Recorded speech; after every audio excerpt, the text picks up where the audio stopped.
ছোটবেলায় মাঝে মাঝে খেয়াল করতাম আমাদের পাশের বাসার রমজান চাচা ওনাদের ঘরের পিছনে বসে একটা লাঠিতে তেল মালিশ করতেন। আমি একদিন কৌতূহলী হয়ে জিজ্ঞেস করলাম, চাচা আপনি এই লাঠিতে তেল মালিশ করেন কেন? আপনি এই লাঠিটা দিয়ে কি করেন? চাচা তখন হেসে উত্তর দিল, বাতিজা আমি এই লাঠি দিয়ে শয়তান পেটাই। কিছুদিন পরে আমি বুঝতে পারলাম আসলে চাচা সেদিন আমার সাথে মিথ্যা কথা বলেছিল। উনি ওই লাঠি দিয়ে শয়তান পেটান না, বরং উনি ওই লাঠি দিয়ে চাচিকে পেটান। মাঝে মাঝে সে ওই লাঠি দিয়ে চাচিকে বেদরম পিটাতো। চাচি ও মা গো ও বাবা গো বলে চিৎকার করতো আর বলতো, কে কোথায় আসো আমাকে একটু বাঁচাও। আশেপাশের মানুষ এসে তাকে বাঁচাতো। তার কিছুদিন পরে চাচা হঠাৎ অসুস্থ হয়ে পড়ে। অসুস্থ হওয়ার পর সে এমন অবস্থায় চলে যায় সে আর বিছানা থেকে উঠতে পারে না। ও সব পায়খানা বিছানার মধ্যেই করে। তবে চাচিকে দেখতাম হাসি মনে সেগুলো পরিষ্কার করতে, কখনোই কোনো অভিযোগ ছিল না। অবাক ব্যাপার না, যে মানুষটা তাকে এত কষ্ট দিত, নির্যাতন করত, সেই মানুষটা দিব্যি তার সেবা করে যাচ্ছিল, কখনোই কোনো অভিযোগ ছিল না। অথচ তিনি চাইলেই কিন্তু চাচাকে ছেড়ে গিয়ে অন্য পুরুষকে বিয়ে করে সুখে শান্তিতে সংসার করতে পারতো। অথচ তিনি সেটা করেনি। সারাটা জীবন ওই চাচার সেবা করেই কাটিয়ে দিল। আমার মামুন নামের একটা বন্ধু আছে, বিগত 5 বছর প্রেম করার পর অনেক কষ্টে সে ভালোবাসার মানুষটাকে বিয়ে করে। বিয়ের পর তাদের সংসার ভালোই চলছিল।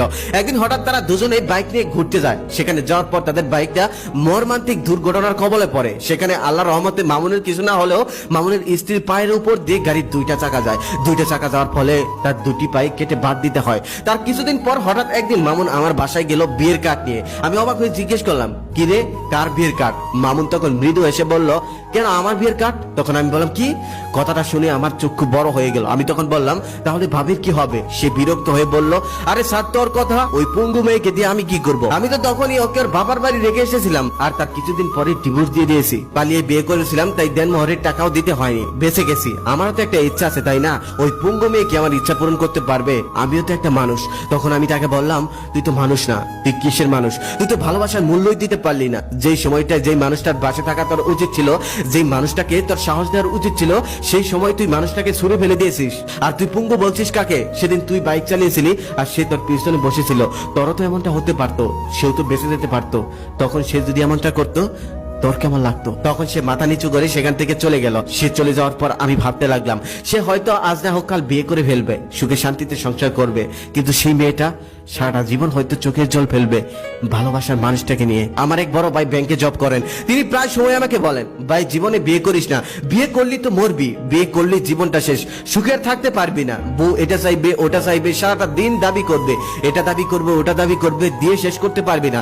পাশের বাসার একজন একটা আংটি কিনলে তোর 2টা দিতে হবে, পাশের বাসার একজন একটা শাড়ি কিনলে তোর 2টে শাড়ি কিনে দিতে হবে। তাই জীবনে আর যাই করিস বিয়ে করিস না। আমি যদি আগে জানতাম জীবনেও কখনো বিয়ে করতাম না।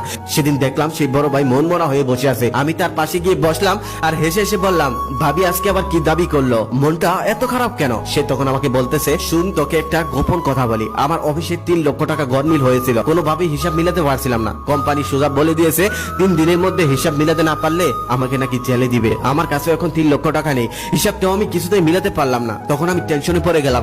খাওয়া দাওয়া ঘুম শেষ হয়ে গেল, বাসায় গিয়ে শুয়েছিলাম, ঘুম আসছিল না। তখন আমার স্ত্রী আমাকে বলতেছে, কি হয়েছে বলো? আমার মন খারাপের কারণটা ও আবার অল্পতেই বুঝে যায়। আমি বলতে চাচ্ছিলাম না, কিন্তু জোরাজুরির এক পর্যায়ে বলতেই হলো। তারপর আমি সমস্ত ঘটনা খুলে বললাম, তুমি কোনো টেনশন করো না, টাকার ব্যবস্থা হয়ে যাবে। পরের দিন সকালে সে আমার হাতে 3 লক্ষ টাকা দিয়েছিল।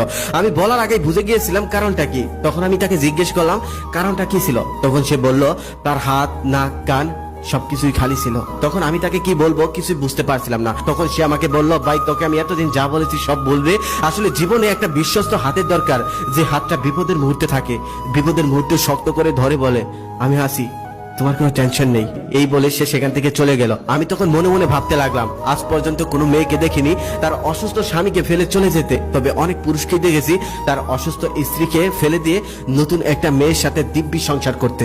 হ্যাঁ, মেয়েরা একটু বায়না ধরে, পাশের বাসার কেউ কিনলে সেও কিনতে যায়, সেও কেনার জন্য বায়না ধরে। তবে আমি এমনও দেখেছি স্বামীর বিপদের সময় স্ত্রী তার সমস্ত অলংকার বিক্রি করে সেই টাকা তার স্বামীর হাতে তুলে দিতে, স্বামীকে বিপদ থেকে উদ্ধার করতে। হ্যাঁ, মেয়েরা নিষ্ঠুর, বেঈমান, কারণ তারা ছোটবেলায় যাদেরকে দেখে বড় হয়, যে মানুষগুলোকে সব থেকে আপন ভাবে, সেই মানুষগুলোকে ছেড়েও অন্য একটা জায়গায় গিয়ে দিব্যি সংসার